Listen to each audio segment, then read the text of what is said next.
You know what's really ridiculous is like how you can believe in the Bible today in our like age of reason and science, because it so clearly proves everything in the Bible is wrong, or an old way of thinking, that God created the earth like a couple thousand years ago.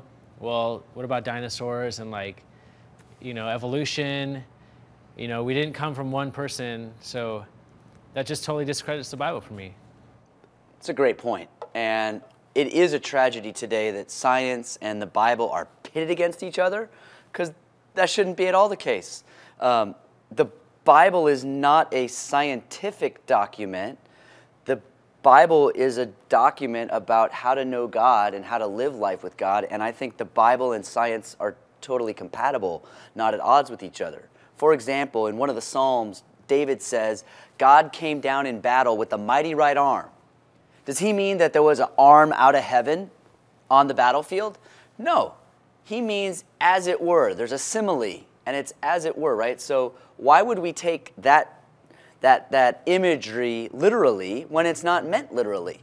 So I think the problem is that people are reading certain parts of the Bible literally that are not meant literally, and they don't understand what historical narrative is. So I think if you just understand the kind of literature in the different sections of the Scripture, you'll understand this is historical narrative, this is not historical narrative. And then you can use an excellent mind towards science, and you can also let the Bible stand for what it is.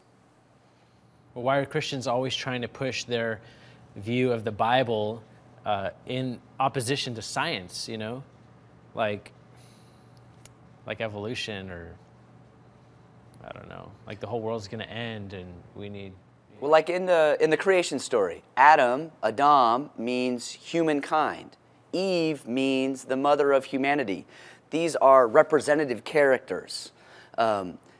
Was the type of literature historical narrative? No, the first 11 chapters of Genesis are not historical narrative.